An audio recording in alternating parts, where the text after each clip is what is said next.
ఈరోజు ఇక్కడ చూస్తే ఓసారి మనం చేసే కార్యక్రమాలు ఒక చరిత్రకు శ్రీకారం చుడతాయి. అదే నేను ఒకే బిడ్డకిస్తే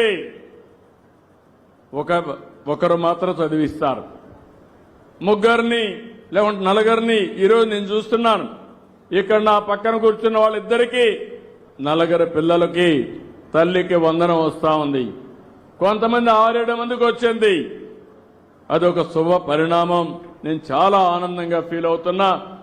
ఎంతమంది పిల్లలుంటే అంతమందికి తల్లికి వందనం కింద డబ్బులు ఇవ్వడమే కాకుండా పూర్తిగా వాళ్ళని చదివించే బాధ్యత, నాణ్యమైన విద్య ఇచ్చే బాధ్యత ఈ ప్రభుత్వం తీసుకుంటాం.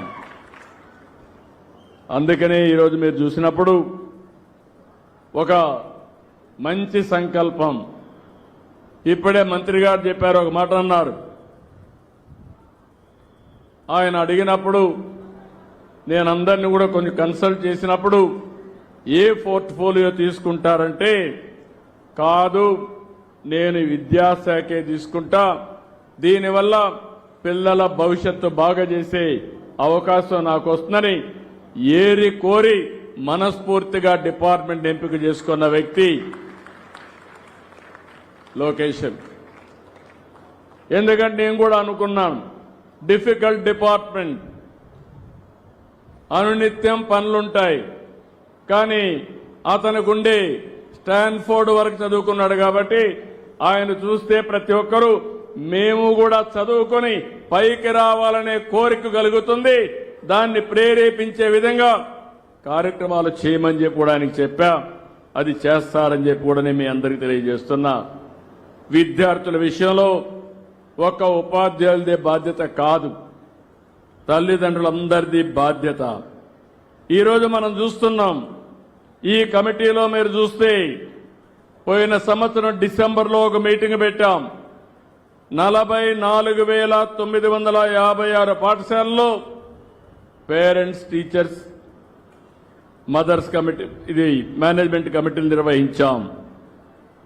ఈసారి మాత్రం కార్పొరేట్ స్కూల్స్ కూడా నేను చాలా గర్వపడుతున్నా. ఎందుకంటే పేద పిల్లలు ఈ గవర్నమెంట్ స్కూల్లో సరిగా చదువు చెప్పరనే ఉద్దేశంతో ప్రైవేట్ స్కూల్లో చదివిస్తున్నారు.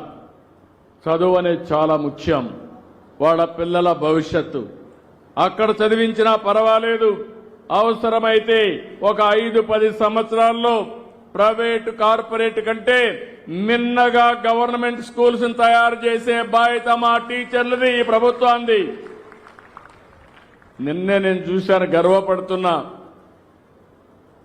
ఒక నెల్లూరు ఒక స్కూల్ అయితే నో వేకెన్సీ బోర్డు పెట్టారు.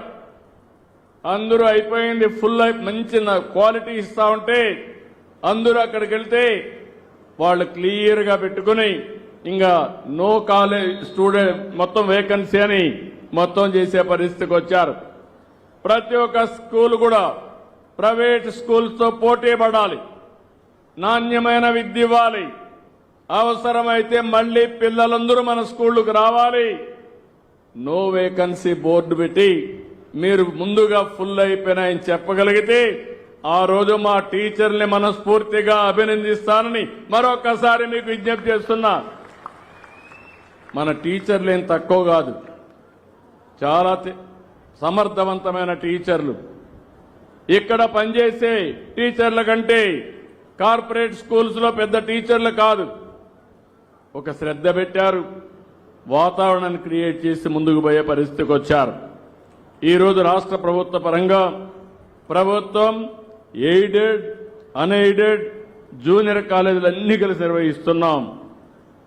ఈరోజు మీరు చూస్తే 74,96,288 మంది విద్యార్థులు, 3,32,770 మంది ఉపాధ్యాయులు, 1,49,92,456 మంది తల్లిదండ్రులు ఈ కార్యక్రమంలో